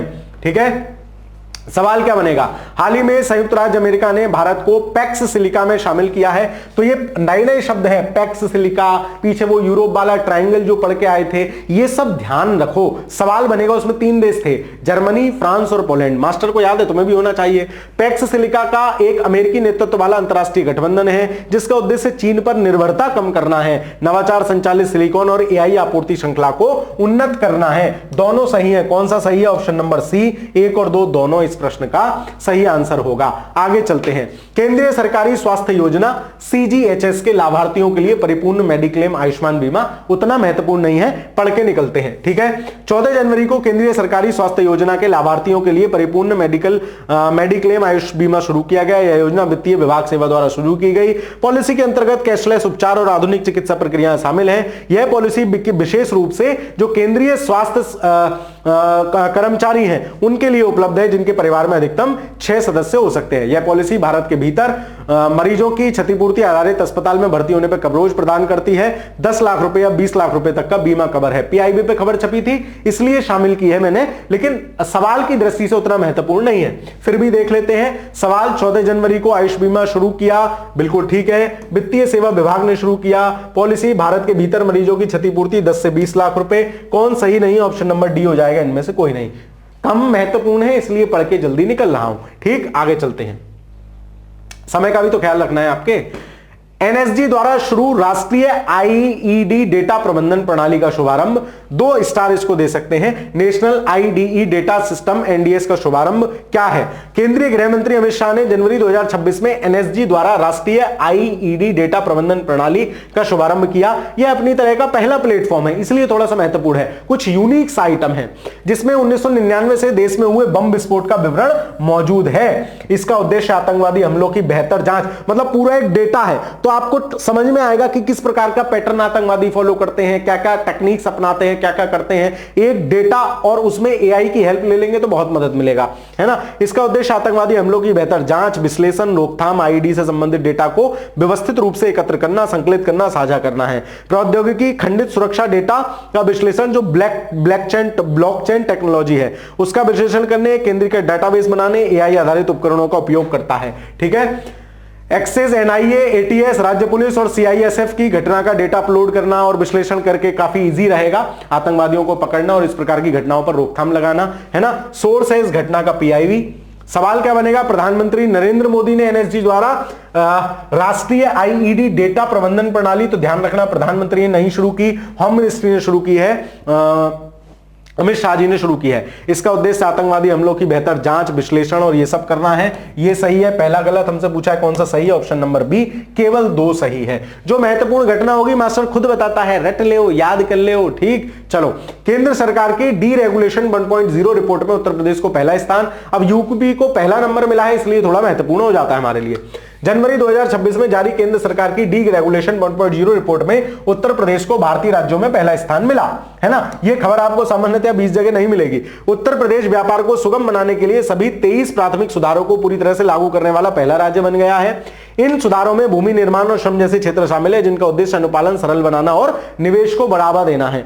यह पहल का उद्देश्य नीति को सरल बनाना, नियमों को तर्कसंगत बनाना, व्यवसायों और लघु और मध्यम उद्यमों के लिए एक पारदर्शी निवेश अनुकूल वातावरण तैयार करना है। एक हम पीछे पढ़ के आए थे निर्यात सूचकांक, उसमें उत्तर प्रदेश चौथे नंबर पे था। पहले नंबर पे महाराष्ट्र था बड़े राज्यों में, छोटे राज्यों में उत्तराखंड था, ध्यान है, नीति आयोग ने जारी किया था। और ये क्या है? ये केंद्र सरकार ने डी रेगुलेशन 1.0 रिपोर्ट में पहला नंबर। तो आपसे यही पूछेगा पहले नंबर पे कौन है, बस ये थोड़ा डीप सा सवाल है, बड़ा है, तो इसको देख लो।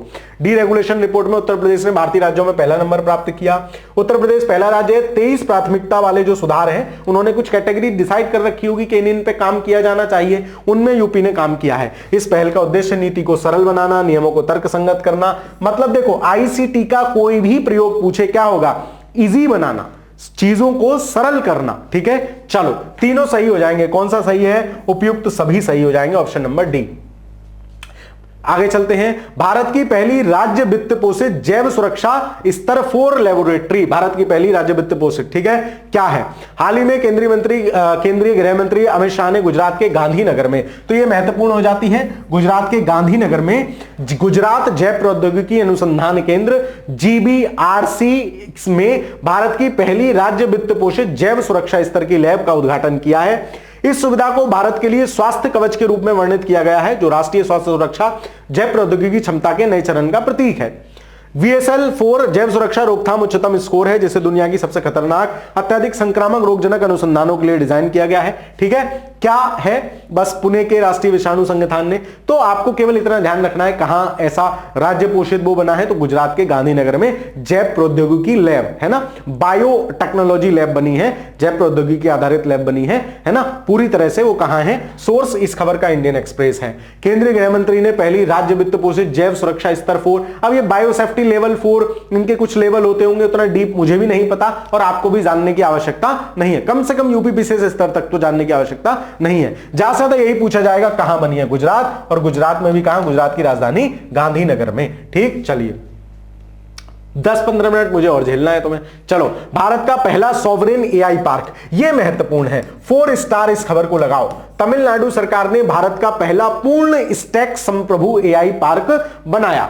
हाल ही में तमिलनाडु सरकार ने भारत का पहला पूर्ण स्टैक संप्रभु एआई पार्क, मतलब पूरी तरह से इसका जो संप्रभुता है वो तमिलनाडु सरकार के पास है ना, करने के लिए सर्वम एआई के साथ एक समझौता स्थापित किया है। किसके साथ? सर्वम एआई, कोई कंपनी होगी इस प्रकार की। ठीक है, इस परियोजना के शुरुआती तौर पर 10,000 करोड़ रुपए का निवेश होगा और इससे उन्नत कंप्यूटिंग एआई अनुसंधान में लगभग 1,000 उच्च कुशल नौकरियां पैदा होंगी। यह पार्क संपूर्ण एआई जीवन चक्र की मेजबानी करेगा, पूरी तरह से आर्टिफिशियल इंटेलिजेंस के हिसाब से होगा, जिसमें विशेषीकृत ग्राफिक्स प्रोसेसिंग यूनिट, आधारित डेटा सेंटर, स्वदेशी large language model, application, ledger tool, ये सब भी शामिल होंगे। तो आपको ये ध्यान रखना है कहां है, सॉवरेन एआई पार्क एक विशेष रूप से निर्मित जिला होगा जो उच्च प्रदर्शन एआई कंप्यूटिंग अवसंरचना, सुरक्षित डेटा फ्रेमवर्क, उन्नत अनुसंधान प्रयोगशालाओं और नवाचारों का एकीकृत करेगा। सोर्स इस खबर का द हिंदू है।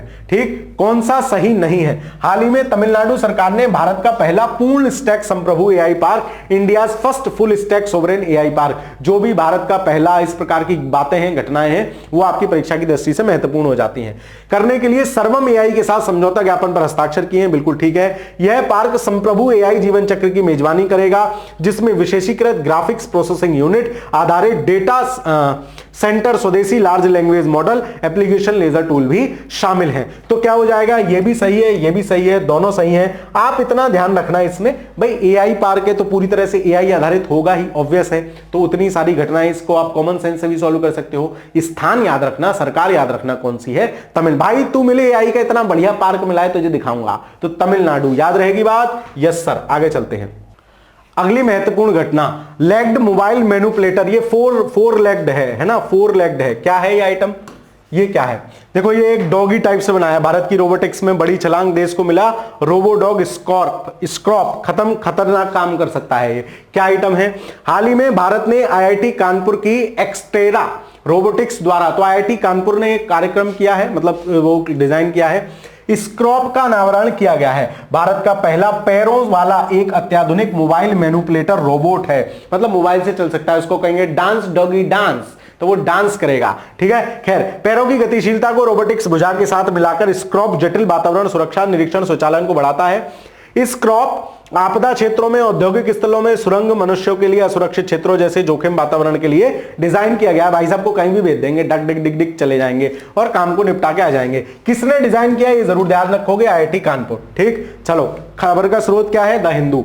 सवाल क्या बनेगा, कौन सा सही है? भारत ने आईआईटी कानपुर की एक्सटेरा रोबोटिक्स द्वारा विकसित अपना पहला legged mobile manipulator, mobile manipulator क्यों कह रहे हैं? क्योंकि मोबाइल से ही पूरा भाई साहब को ऑपरेट कर लिया जाएगा, दैट इज मोबाइल मैनिपुलेटर। स्क्रॉप को आपदा क्षेत्रों में, औद्योगिक सुरंग वाले, इन सब के लिए डिजाइन किया गया है। दोनों सही है, हमसे पूछा है कौन सही है, ऑप्शन नंबर सी प्रश्न का सही उत्तर हो जाएगा। आगे चलें। इंडियन लाइट हाउस फेस्टिवल पूछे जा सकते हो, इसकी जगह को बस ध्यान रखना, जगह इसकी पूछी जाएगी कहां हुआ है। ये देखो, पूरा Indian light house festival 3.0 is here, पूरी तरह से लाइटिंग करके दिखाना उनको मतलब एक तरह से। इंडियन लाइट हाउस फेस्टिवल 3.0 का तीसरा संस्करण 9 से 10 जनवरी को आंध्र प्रदेश के विशाखापत्तनम, पत्ती से याद रखो, बत्ती और बत्ती, हमारे यहां कहते थे लाइट को देसी भाषा में, बत्ती आ गई, बत्ती चली गई, तो बत्ती, पत्ती और लाइट फेस्टिवल पूछे तो विशाखापत्तनम याद रखोगे। 2 दिवसीय राष्ट्रीय प्रकाश स्तंभ महोत्सव का आयोजन बंदरगाह, जहाजरानी, जलमार्ग मंत्रालय और director general of light house and light ships के द्वारा किया गया था, है ना। इस महोत्सव का उद्घाटन भारत के पूर्व उपराष्ट्रपति एम वेंकैया नायडू ने किया, जो केंद्रीय लोक कल्याण मंत्री सर्बानंद सोनोवाल के साथ मुख्य अतिथि के रूप में शामिल हुए थे। इस महोत्सव का उद्देश्य ऐतिहासिक प्रकाश स्तंभों को जीवित पर्यटन केंद्रों के रूप में परिवर्तित करना, ताकि लोकल की जो इकोनॉमी है वो बढ़ सके। तो जब वहां आदमी घूमने आएगा, लाइटें देखने आएगा, तो ललुआ चाट पकौड़ा भी खाएगा, कुछ सामान भी खरीदेगा, फिरकी भी लेगा, सब काम करेगा। सितंबर 2023 में भारतीय प्रकाश स्तंभ का पहला संस्करण गोवा के फोर्ट अगुआंडा में आयोजित किया गया था, दूसरा अक्टूबर में पुरी में और तीसरा विशाखापत्तनम। तो प्रकाश मतलब बत्ती और पत्ती याद रखना, विशाखापत्तनम। सोर्स क्या है इस खबर का? पीआईबी है, पीआईबी ने छापा आपके लिए, प्रमुख खबर हो गया। चेन्नई तमिलनाडु के तीसरे प्रकाश स्तंभ, भाई प्रकाश बत्ती मास्टर ने याद कराया, विशाखापत्तनम। कौन सा सही नहीं है? इस महोत्सव का आयोजन बंदरगाह, जहाजरानी, जलमार्ग मंत्रालय, मंत्रालय जरूर याद रखना। तुम्हें लगेगा भाई प्रकाश है, ये तो लाइट वाला मंत्रालय करेगा, जहाजरानी क्या करेगा? बेटा जहाजरानी नहीं किया, लाली भूलियो मत, दीवार से टेक लगा के देख रही है। ठीक है, चलो दूसरा सही। इस महोत्सव का उद्देश्य ऐतिहासिक प्रकाश स्तंभ को जीवित पर्यटन केंद्रों के रूप में परिवर्तित करना है। कौन सा सही नहीं है? केवल एक है इसमें जो सही नहीं है, बाकी सारे भैया सही हैं। अगली खबर, केरल अलारम तितली अभ्यारण्य भारत का पहला तितली अभ्यारण्य है, इसलिए महत्वपूर्ण खबर बन जाती है पेपर की दृष्टि से। एनवायरमेंट इकोलॉजी का एक बढ़िया सवाल बनेगा। हाल ही में केरल राज्य वन्यजीव बोर्ड ने अरलम वन्यजीव अभ्यारण्य का नाम बदलकर आधिकारिक तौर पर अरलम तितली अभ्यारण्य कर दिया है। भारत का पहला तितली अभ्यारण्य बना है। क्या खबर है? केरल सरकार ने इसका नाम बदलकर आधिकारिक तौर पर अरलम तितली अभ्यारण्य कर दिया है। अरलम वन्यजीव अभ्यारण्य आधिकारिक तौर पर केरल का पहला तितली अभ्यारण्य घोषित हुआ है। यह कर्नाटक के ब्रह्मगिरी वन्यजीव अभ्यारण्य, कोयटूर वन्यजीव अभ्यारण्य और उत्तरी वायनाड वन प्रभाग के साथ सीमा साझा करता है। यह क्षेत्र तितलियों का बड़े पैमाने पर प्रवास और कीचड़ से भरे तालाबों के लिए जाना जाता है। अरलम, हर तरफ क्या है? तितली ही तितली है। सर तितली है तो क्या तितली का अभ्यारण्य घोषित कर दें? केरल, जल्दी से करो। तो केरल का अरलम तितली अभ्यारण्य द हिंदू में खबर छपी है, पेपर में सीधे छप सकता है। कहां है? तो केरल सरकार ने अरलम वन्यजीव अभ्यारण्य का नाम बदलकर आधिकारिक तौर पर अरलम तितली अभ्यारण्य कर दिया है। अरलम तितली अभ्यारण्य केरल राज्य का दूसरा तितली अभ्यारण्य है। भाई कैसी बातें कर रहे हो? पहला है। क्या पूछा है? कौन सा सही है? केवल एक। ठीक, आगे चलें। यस सर, महत्वपूर्ण है खबर, ध्यान रखना। 5 सवाल और बचे हैं। कैंसर का पता लगाने के लिए मोबाइल आशा वन का शुभारंभ हुआ है ना। गुजरात के मुख्यमंत्री भूपेंद्र पटेल ने हाल ही में गांधीनगर में कैंसर का शीघ्र पता लगाने के लिए मोबाइल आशा वन का शुभारंभ किया है। सभी के लिए स्वास्थ्य कल्याण की परिकल्पना की दिशा में एक महत्वपूर्ण कदम है। विभिन्न कैंसरों के लिए उन्नत निदान और टेली परामर्श मतलब इंटरनेट के माध्यम से, फोन इत्यादि के माध्यम से, जिसके माध्यम से भारतीय स्वास्थ्य कार्यक्रम के जरिए ग्रामीण क्षेत्रों में से स्क्रीनिंग की सुविधा उपलब्ध कराई जाएगी। ये मोबाइल ऐप होगा, मोबाइल ऐप है। हाँ, मोबाइल ऐप आशा वन, आशा वैन है क्या?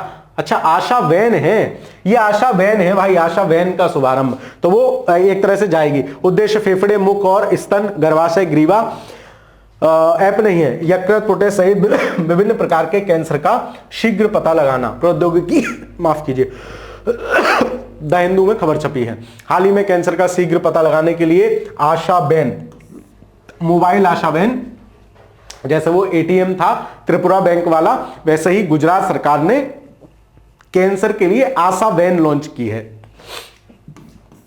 स्टेट, जगह ध्यान रखना, स्टेट ध्यान रखना। यूपीपीसीएस का अगर आप तैयारी कर रहे हैं तो यूपीपीसीएस का फाउंडेशन बैच आप डिकोड एग्जाम के साथ जुड़ सकते हैं। एनसीईआरटी और स्टैंडर्ड बुक्स पे आधारित ये बैच है, जिसमें आपको नोट्स मिलते हैं, पीडीएफ नोट्स मिलते हैं, क्लासेस मिलती हैं, साथ ही साथ क्वेश्चन प्रैक्टिस भी मिलते हैं। प्रीलिम्स कम मेंस की पूरी तरह से क्लासेस हैं। हम आपको इसके साथ एक परीक्षा प्लानर भी बना के देते हैं कि आप इस तरीके से अगर पढ़ें तो आप 6 से 8 महीने में अपना पूरा कोर्स खत्म कर सकते हैं। डेली दिन में 3 से 5 घंटा आपको पढ़ना होता है, डेली का शेड्यूल होता है। आप उस पूरे चार्ट को फॉलो करके जल्दी से जल्दी अपना कोर्स खत्म कर सकते हैं। इसके साथ साथ जब भी आपकी परीक्षा होगी उससे पहले 18 मंथ का इसका सब्सक्रिप्शन होता है। उससे पहले आपको पूरी टेस्ट सीरीज का शेड्यूल मिलता है, मेंस की टेस्ट सीरीज मिलती है, प्रीलिम्स की टेस्ट सीरीज मिलती है, और इस प्रकार की तमाम सुविधाएं आपको इस बैच के अंतर्गत मिलती हैं। साथ ही साथ अगर आप चाहते हैं किसी एडुकेटर से बात करना, कुछ चीज का फोन पे समाधान चाहना, तो वो भी सुविधा इसके अंतर्गत है। प्रीलिम्स पास करके आओगे, मेंस उंगलियां पकड़ के हम कराएंगे, इंटरव्यू तक आपका साथ देंगे, और यदि आप इस बैच से इंटरव्यू में जाते हैं तो पूरी फीस रिफंड है। गणतंत्र दिवस के अवसर पर इसके जो फीस है वो कम कर दी गई है, 6000 रुपया है, और पहले 500 विद्यार्थियों के लिए ही ये फीस है। तो आप चाहें तो इसमें ज्वाइन कर सकते हैं। बहुत शानदार तरीके से हम लोग इसमें पढ़ा रहे हैं, है ना। ये क्षेत्रीय एआई इंपैक्ट कॉन्फ्रेंस अभी हमने पिछले हफ्ते भी पढ़ी थी, वो कहीं और हुई थी, किसी और स्टेट में हुई थी। रीजनल हो रही है ताकि हम जब नेशनल एआई कॉन्फ्रेंस करेंगे तो इसका खूब दबदबा रहे। उत्तर प्रदेश में हुई है, लखनऊ में हुई है। लखनऊ में उत्तर प्रदेश की क्षेत्रीय एआई इंपैक्ट कॉन्फ्रेंस 2026 का आयोजन किया गया। साथ ही आर्थिक विकास, सामाजिक भलाई के लिए एआई कार्यों की चौथी बैठक की गई। ठीक है, तो ये कोई बहुत महत्वपूर्ण नहीं है, पीआईबी ने खबर छापी है, क्योंकि हर स्टेट में हो रही है, क्षेत्रीय हो रही है। तो जब सारी हो जाएंगी तो हम लोग एक मैचिंग का सवाल देख लेंगे, किधर किधर की कहां हुई है। वाराणसी में हुई क्या? नहीं, लखनऊ में हुई। मुख्यमंत्री योगी आदित्यनाथ ने 2000 करोड़ के बजट के साथ एआई मिशन की शुभारंभ की। तो देखो 2000 करोड़ का बजट है और यूपी एआई मिशन शुरू किया है, तो यह भी बात महत्वपूर्ण है। लखनऊ से किया है, दूसरा सही है, पहला गलत। कौन सा सही? ऑप्शन नंबर बी इस प्रश्न का सही उत्तर होगा। अगली घटना पे चलते हैं। इसरो का 2026 का पहला प्रक्षेपण कोई महत्वपूर्ण नहीं है, असफल हो गया इसलिए भी, और पहला प्रक्षेपण है 2026 का है, घटना 2026 की इसलिए महत्वपूर्ण बन जाती है। नए साल की पहली उड़ान। भारतीय अंतरिक्ष अनुसंधान संगठन इसरो ने 2026 का पहला प्रक्षेपण PSLV C62 के माध्यम से 12 जनवरी को 16 उपग्रहों को निर्धारित कक्षा में स्थापित करने में विफल रहा। यह से इसरो के सबसे विश्वसनीय प्रक्षेपण यान PSLV की लगातार दूसरी विफलता है, मतलब एक बार और विफल हुआ था, दूसरी ये विफलता है। PSLV C62 मतलब 62वीं बार ये उड़ा है ना, 2 बार अभी तक सिर्फ असफल हुआ है, जो 3 दशकों से अधिक समय से इसरो के सबसे विश्वसनीय प्रक्षेपण यान रहा है। PSLV C-60 से EOS N1 उपग्रह 14 सहयात्री उपग्रहों को सूर्य तुल्यकालिक कक्षा में स्थापित करने के लिए बनाया गया था। जनवरी 2026 की विफलता और इससे पहले की असफलता, दोनों में रॉकेट ने पहले 2 चरणों को सामान्य रूप से काम किया, लेकिन तीसरे चरण के दौरान समस्याएं उत्पन्न हुई, जो कि महत्वपूर्ण चरण है। मतलब दोनों बार जब भी असफल हुआ है उस समय सवाल इससे कोई विश्वसनीय कोई विशेष बनेगा नहीं, तो इसको स्किप कर सकते हो। स्पीड पोस्ट 24 और स्पीड पोस्ट 48, ये घटना इसलिए महत्वपूर्ण है, नाम पूछेगा किस मंत्री ने शुरू की है वो ध्यान रखना। 24 घंटे और 48 घंटे में पहुंचेंगे स्पीड पोस्ट। जब ब्लिंकिट जोमेटो पहुंचा सकते हैं, पोर्टर पहुंचा सकता है, तो सरकारी विभाग क्यों नहीं पहुंचा सकते? सरकार को रेवेन्यू जनरेशन के लिए एक अच्छी स्कीम है। केंद्रीय संचार मंत्री ज्योतिरादित्य सिंधिया ने इंडिया पोस्ट को 2 नई सेवाओं स्पीड पोस्ट 24 और स्पीड पोस्ट 48 की घोषणा की है, जो क्रमशः 24 घंटे और 48 घंटों के भीतर डिलीवरी सुनिश्चित करेंगी। कुछ निश्चित एरिया होगा कि भाई इतने एरिया में, या फिर ज्यादा दूर का होगा तो उनका कुछ पैसा वैसा ज्यादा होगा, जो भी होगा। मध्य प्रदेश के शिवपुरी जिले के पिछौर में एक कार्यक्रम के माध्यम से यह घोषणा डाक सेवाओं के आधुनिकीकरण की दिशा में महत्वपूर्ण कदम है। बहुत अच्छी चीज है ना। कभी कभी ऐसी जरूरत आन पड़ती है कि 24 घंटे में चीज पहुंचानी है, 48 घंटे में पहुंचानी है, तो ये सब बातें महत्वपूर्ण है ना। ज्योतिरादित्य सिंधिया का नाम याद रखोगे, केंद्रीय संचार मंत्री है इस समय, है ना। ये है भाई साहब। कार्यान्वयन एजेंसी डाक संचार विभाग, संचार मंत्रालय। इन सेवाओं का उद्देश्य डाक सेवाओं का आधुनिकीकरण करना है। सवाल कौन सा सही नहीं है? 1 जनवरी 2026 को माधवराव सिंधिया ने कार्यक्रम के दौरान 2 नई सेवाओं स्पीड पोस्ट 24 और स्पीड पोस्ट 48 का शुभारंभ किया। बिल्कुल सत्य है। मध्य प्रदेश के शिवपुरी में किया। यह प्रमुख मार्गों पर 24 घंटे स्पीड पोस्ट, 48 घंटे के भीतर डिलीवरी करने की गारंटी देने वाली प्रीमियम सेवाएं हैं। कौन सा सही नहीं है? उपयुक्त तो सभी सही नहीं है। कौन सा सही है होना चाहिए? ठीक है, कौन सा सही है होना चाहिए, तो सभी सही हो जाएंगे। ठीक है, चलिए आगे चलते हैं। भारत और ओमान के बीच व्यापारिक आर्थिक साझेदारी समझौता हुआ है। अभी मोदी जी गए हुए थे ओमान, तो हमने व्यापक जो आर्थिक साझेदारी है वो हुआ है इंडिया एंड ओमान FTA पर हस्ताक्षर। ठीक है, क्या है? हाल ही में भारत और ओमान के बीच एक व्यापक आर्थिक साझेदारी समझौता हुआ है। EPA साइन किया है हमने, है ना। FTA भी किया है। ठीक है, खैर, तो इससे क्या होता है कि दोनों देशों के मध्य व्यापार सुगम होता है। हम तुम्हारी चीजों पे टैक्स वगैरह कम लगाएंगे, तुम हमारी चीजों पे लगाना, इस प्रकार की बहुत सारी चीजें होती हैं।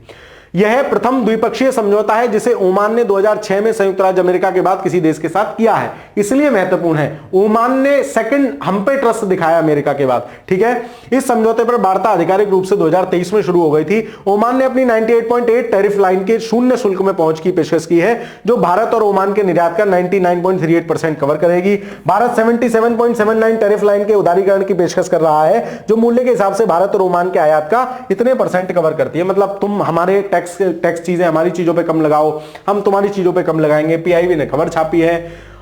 इसके साथ हमने CEPA किया है ओमान के साथ। ठीक है, मेरे ओमान ने इतना, तो बस आपको कंट्री याद रखनी है कौन सा सही है, एक और दो, दोनों सही है। ठीक है, चलिए। इंडिया ओपन बैडमिंटन टूर्नामेंट महत्वपूर्ण है। अभी आगे खबर और बनेगी, कौन जीता कौन हारा, तब हम इसको और डिटेल में पढ़ेंगे। ठीक है, नई दिल्ली में इंदिरा गांधी इंडोर स्टेडियम में 13 जनवरी से इंडिया ओपन बैडमिंटन टूर्नामेंट, है ना। तो जो बैडमिंटन के ये वो टूर्नामेंट वगैरह होते हैं ना, तो इंडिया ओपन नया शुरू किया है। अगस्त में इसी स्थान पर BWD विश्व चैंपियनशिप भी आयोजित होने वाली है, इसलिए इंडिया ओपन खिलाड़ियों को खेल परिस्थितियों से परिचित होने का मौका देता है। PIB ने हिंदू ने इस खबर को छापा है। 13 जनवरी को इंडिया ओपन बैडमिंटन टूर्नामेंट का शुभारंभ कहां किया गया? जगह ही आपसे पूछी जा सकती है इस सवाल में, और तो अभी कुछ है नहीं, आगे जब होगा तब हम पढ़ेंगे। दिल्ली इस प्रश्न का आंसर है। और इसी के साथ आज की आपकी कक्षा समाप्त होती है। मुझे अंदाजा है 1.25 घंटे लगभग में हमने पूरा साप्ताहिक चालीसा कर लिया। चालीसा क्यों? बार बार देखना है, और 40 महत्वपूर्ण हफ्ते भर की घटना है। अगर आप इन वीडियोस को प्यार देंगे तो ये सीरीज लगातार कंटिन्यू रहेगी, क्योंकि इन क्लासेस में बहुत संसाधन और बहुत मेहनत लगती है। तो आपका प्यार इस वीडियो पे अपेक्षित है। लाइक साझा जरूर कर दीजिएगा, चैनल पर नए हो तो सब्सक्राइब कर लीजिएगा, कमेंट इत्यादि भी कर सकते हैं। बाकी ये मेरे कुछ सोशल मीडिया अकाउंट है, आप चाहें, आपको कोई समस्या हो, कोई दिक्कत हो, कोई डाउट हो, मास्टर को समझाना हो, बताना हो, बात करनी हो, यहां आप मुझे मैसेज कर सकते हैं। इंस्टाग्राम @shivam_shb, टेलीग्राम @shivam_shb और फेसबुक पर शिवम वार्ष्णेय के नाम से। ठीक है, चलिए तो मिलता हूं आपसे अगली वीडियो में। चैनल पर नए हो तो चैनल को सब्सक्राइब कर लीजिएगा, वीडियो को अपने मित्र मंडली, दोस्त, सखा, सहेलियों में साझा कर दीजिएगा। ऐसे ही पढ़ते रहिए, खुश रहिए। धन्यवाद।